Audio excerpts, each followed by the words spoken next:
노후지혜 TV 시청자 여러분 안녕하세요.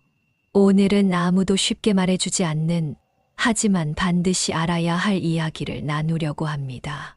제가 지난 30년간 은퇴 상담을 하면서 만난 수천 명의 어르신들이 있습니다. 그 중에서 진정으로 행복한 노후를 보내고 계신 분들의 공통점을 찾았습니다. 놀랍게도 이분들은 돈에 많고 적음과 관계없이 모두가 비슷한 삶의 태도를 가지고 계셨습니다. 오늘 제가 여러분께 들려드릴 이야기는 실제로 행복한 노후를 살고 계신 분들의 생생한 증언을 바탕으로 합니다. 특히 은퇴 후 찾아오는 행복의 조건 5가지를 상세히 말씀드리려고 합니다. 우리나라는 이미 고령화 사회를 넘어 초고령화 사회로 진입하고 있습니다. 통계청 자료에 따르면 우리나라 65세 이상 노인 인구는 전체 인구의 17%를 넘어섰고 2025년에는 20%를 넘을 것으로 예상됩니다. 이제는 얼마나 오래 사느냐가 아닌 어떻게 행복하게 사느냐가 더 중요한 시대가 되었습니다. 하지만 안타깝게도 많은 분들이 은퇴 후의 삶을 제대로 준비하지 못하고 계십니다. 경제적인 준비만 하시다가 정작 가장 중요한 것들을 놓치는 경우가 많습니다. 오늘 제가 말씀드릴 5가지 행복의 조건은 돈보다 더 중요한 것들입니다. 제가 만난 한 75세 어르신은 이런 말씀을 하셨습니다. 젊었을 때는 돈만 벌면 된다고 생각했어요. 하지만 지금 돌이켜보니 돈보다 더 중요한 게 참 많더라고요. 특히 관계, 건강, 그리고 마음의 여유, 이런 것들이요. 이제부터 제가 들려드릴 이야기는 바로 그런 소중한 깨달음들입니다.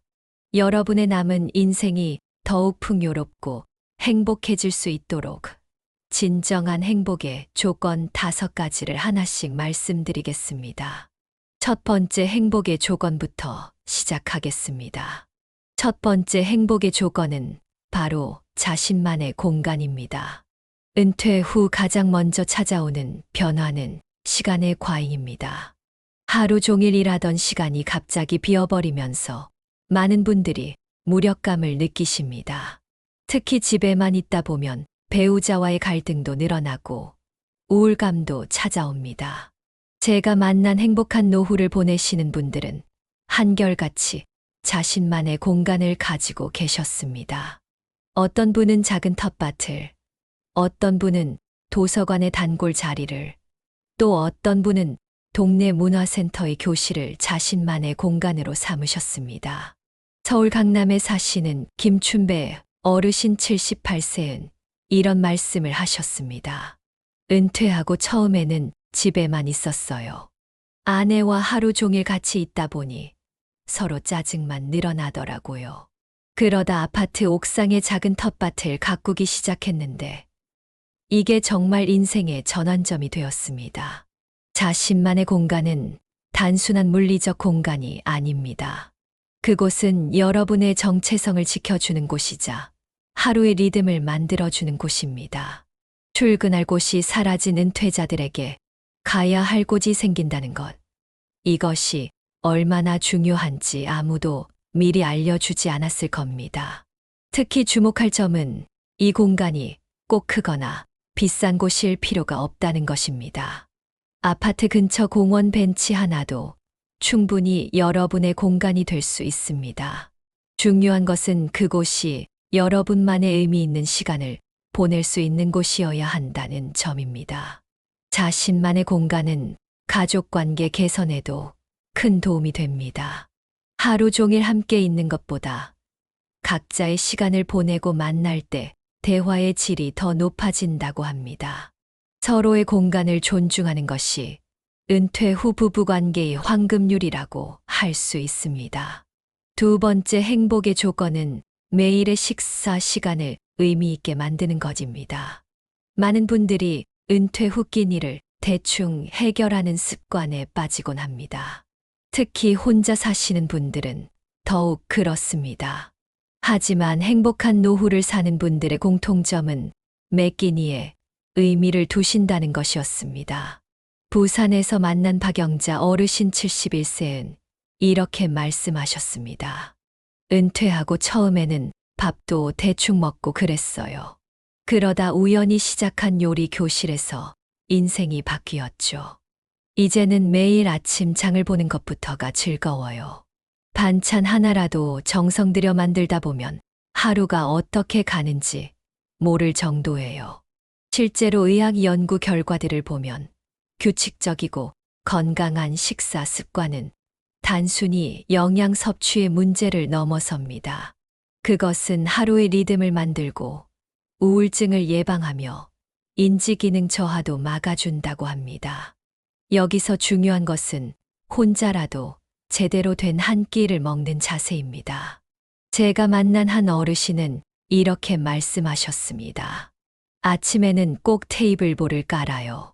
그리고 작은 꽃병에 꽃도 한 송이 꽂아 놓고요. 혼자 먹는 밥이라도 소중하게 먹으려고 합니다.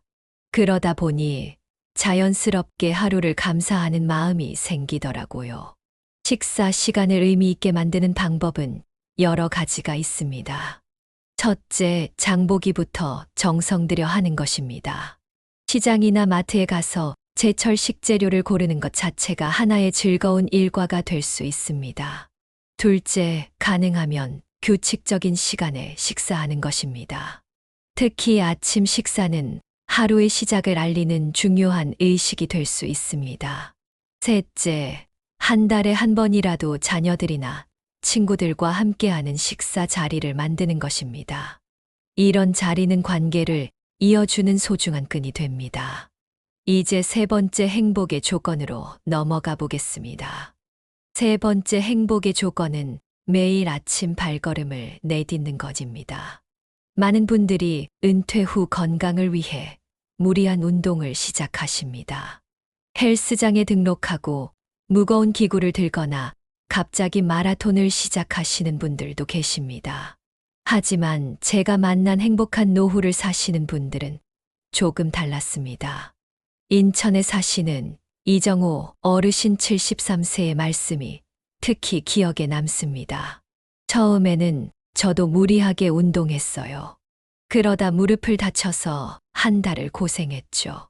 그때 깨달았어요.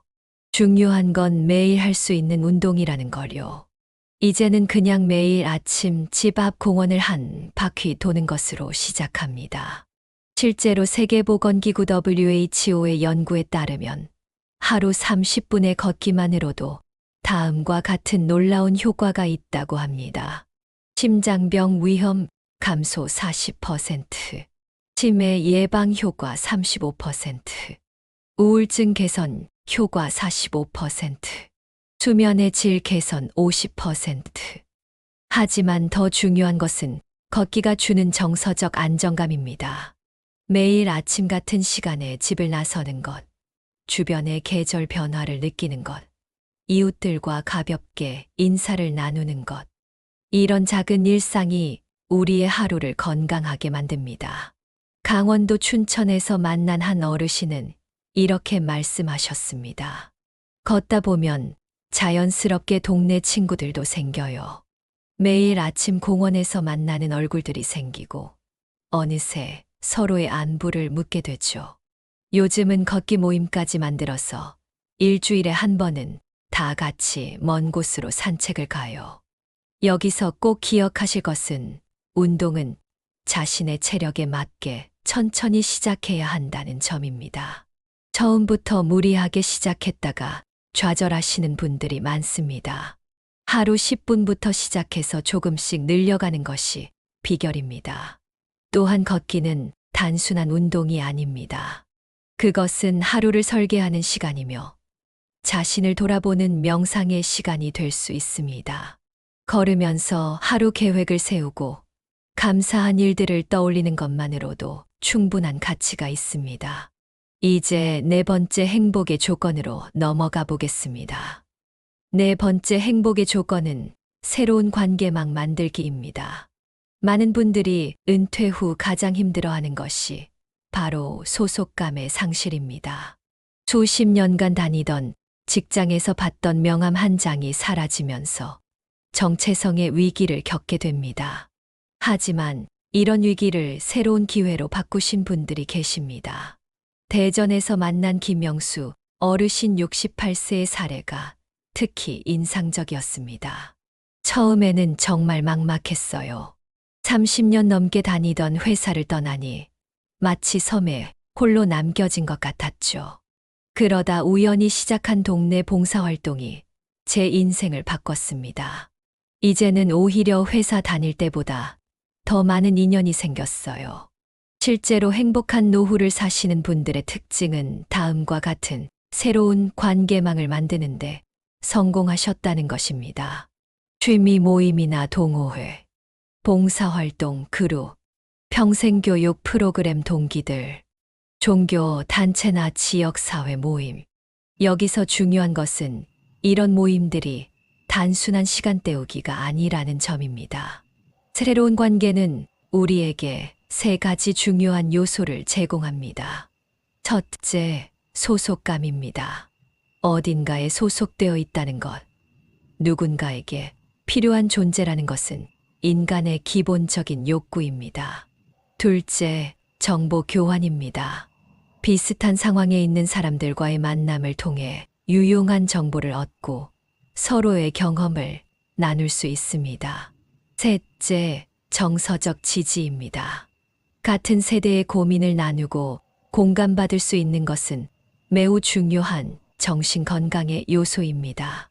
서울 노원구에서 만난 박명자 어르신 70세는 이렇게 말씀하셨습니다. 처음에는 낯설어서 모임에 나가기가 힘들었어요. 하지만 지금은 이 모임들이 제 삶의 활력소가 되었습니다. 매주 목요일 도서관 독서 모임, 화요일 오후 스마트폰 교실. 이렇게 약속들이 생기니 자연스럽게 생활에 리듬이 생기더라고요. 이제 마지막 행복의 조건으로 넘어가 보겠습니다. 다섯 번째이자 마지막 행복의 조건은 의미 있는 기여를 하는 것입니다. 많은 분들이 은퇴 후 더 이상 쓸모없는 사람이 되었다는 생각에 우울해하십니다. 하지만 행복한 노후를 사는 분들은 한결같이 자신만의 방식으로 사회에 기여하고 계셨습니다. 광주에서 만난 정순철 어르신 76세의 이야기가 특히 감동적이었습니다. 40년 넘게 한 몫의 일을 은퇴하고 나서 처음에는 정말 허탈했어요. 그러다 동네 어린이집에서 장난감 수리를 해달라고 부탁받은 게 시작이었죠. 지금은 일주일에 2번 지역 장난감 도서관에서 봉사를 합니다. 망가진 장난감을 고치면서 느끼는 보람이 현역 때보다 더 큰 것 같아요. 의미 있는 기여는 꼭 거창한 것일 필요가 없습니다. 다음과 같은 작은 일들로도 충분합니다. 아파트 텃밭에서 기른 채소를 이웃과 나누기, 초등학교 등하교 시간에 교통안전 도우미 하기, 동네 도서관에서 책 정리 봉사하기, 복지관에서 같은 세대 어르신들께 스마트폰 사용법 알려드리기. 이런 활동들의 진정한 가치는 단순한 봉사를 넘어섭니다. 그것은 우리의 존재 가치를 확인하는 일이며 삶의 의미를 재발견하는 과정입니다. 대구에서 만난 한 어르신은 이렇게 말씀하셨습니다. 은퇴하고 제일 힘들었던 건 나는 누구지? 라는 질문이었어요. 하지만 지금은 압니다. 나는 우리 동네 아이들의 안전을 지키는 한소리네 할아버지고 복지관 어르신들의 디지털 멘토예요. 이렇게 누군가에게 도움이 된다는 걸 알 때 제 삶이 더욱 풍성해지는 걸 느낍니다. 여기서 주목할 점은 이런 기여 활동이 결국 자신에게 더 큰 선물이 된다는 것입니다. 타인을 돕는 과정에서 우리는 더 큰 행복을 경험하게 됩니다. 서울 강남에 사시는 김춘배 어르신을 아직도 잊을 수가 없습니다. 78세의 나이에도 매일 아침 활기차게 아파트 옥상 텃밭으로 올라가시는 모습이 참 인상적이었죠. 은퇴하고 처음에는 정말 막막했어요. 아내랑 하루 종일 집에만 있으니 서로 짜증만 나고. 그러다 우연히 시작한 게 이 텃밭이었어요. 이게 제 인생의 전환점이 되었습니다. 김 어르신의 이야기는 자신만의 공간의 중요성을 일깨워줍니다. 은퇴 후에 찾아오는 가장 큰 변화는 시간의 과잉입니다. 출근할 필요도 없고 해야 할 일도 없어진 것 같은 이 시간들을 어떻게 채울 것인가. 이것이 은퇴자들의 가장 큰 고민이었습니다. 부산의 박영자 어르신 71세는 또 다른 해답을 보여주셨습니다. 혼자 사시면서도 매일 아침 시장에 나가 장을 보고 정성스럽게 식사를 차리시는 분이었죠. 처음에는 혼자 먹는 밥이라고 대충 때웠어요. 그러다 문득 이건 아니다 싶더라고요.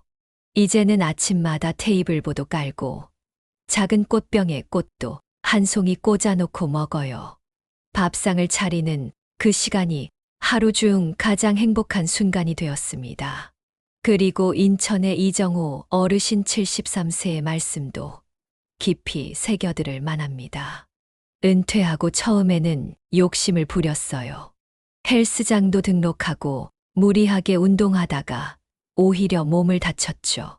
지금은 그저 매일 아침 집 앞 공원을 한 바퀴 도는 것으로 시작합니다. 그게 제일 오래 지속할 수 있는 방법이더라고요. 광주에서 만난 정순철 어르신의 이야기는 제게 특별한 감동을 주었습니다. 40년 넘게 목수 일을 하시다 은퇴하신 분이었는데 처음 뵈었을 때는 깊은 상실감에 빠져 계셨습니다. 평생 나무를 만지던 이 손이 이제는 쓸모가 없어졌다 싶더라고요. 하지만 우연한 기회에 동네 어린이집에서 장난감 수리를 부탁받으면서 그분의 인생이 달라졌습니다. 처음에는 그저 시간 때우기로 시작했어요. 망가진 장난감들을 고치다 보니 아이들이 좋아하는 모습을 보게 되었죠. 지금은 일주일에 2번 지역 장난감 도서관에서 정기적으로 봉사를 합니다. 어떤 때는 아이들이 장난감 고치는 할아버지라고 불러요. 그 말을 들을 때마다 가슴이 따뜻해집니다. 대구의 한 아파트 단지에서는 매일 아침 초등학교 앞에서 만나는 특별한 분이 계십니다. 김영호 어르신 69세은 30년간 중학교 교사로 일하시다 은퇴하신 후 지금은 자발적으로 등굣길 교통안전 도우미를 하고 계십니다. 처음에는 그저 아침 산책 삼아 나왔는데 이제는 이게 제 하루의 낙이 되었어요. 아이들이 안녕하세요 하고 인사할 때면 제가 아직 누군가에게 필요한 사람이라는 걸 느끼죠. 서울의 한 도서관에서는 매주 토요일마다 특별한 모임이 열립니다. 은퇴하신 어르신들이 같은 세대분들께 스마트폰 사용법을 알려주는 자리입니다. 우리도 처음에는 다들 서툴렀어요. 하지만 누군가 도와주면 못할 게 없더라고요. 이제는 우리가 그 도움을 다른 분들께 나누는 거죠. 가르치다 보면 우리도 새로운 걸 배우게 됩니다. 이런 분들의 공통점은 자신만의 방식으로 세상에 기여하고 계시다는 것입니다. 그것이 꼭 거창한 일일 필요는 없습니다. 아파트 텃밭에서 기른 채소를 이웃과 나누는 것도, 복지관에서 책을 정리하는 것도 모두 의미 있는 기여가 될 수 있습니다. 중요한 것은 그 활동을 통해 자신의 존재 가치를 확인하고 삶의 의미를 재발견한다는 점입니다. 우리는 지금 고령화 시대를 살고 있습니다. 65세 이상 인구가 전체의 17%를 넘어섰고 곧 20%가 될 거라고 합니다. 문제는 오래 사는 것이 아니라 어떻게 행복하게 사느냐입니다. 제가 만난 많은 어르신들은 은퇴 후의 삶을 준비하지 못해 힘들어 하셨습니다. 하지만 그 중에는 놀랍도록 행복하고 충만한 삶을 사시는 분들도 계셨지요. 여러분도 지금 은퇴를 앞두고 계시거나 이미 은퇴하신 부모님이 계실 수 있습니다. 부디 오늘 이 이야기가 여러분의 삶에 작은 도움이 되었기를 바랍니다.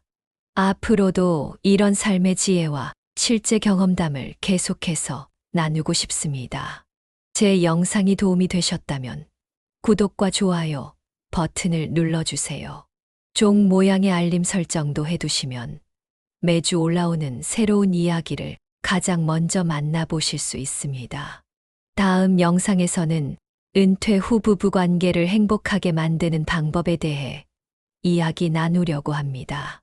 실제 수많은 부부들의 사례를 통해 배운 소중한 지혜들을 여러분과 나누고 싶습니다. 댓글란에 여러분의 생각과 경험도 나눠주세요. 서로의 이야기 속에서 우리 모두는 더 나은 삶의 길을 발견할 수 있을 것입니다. 여기까지 들어주셔서 감사합니다. 우리 다음 영상에서 다시 만나요.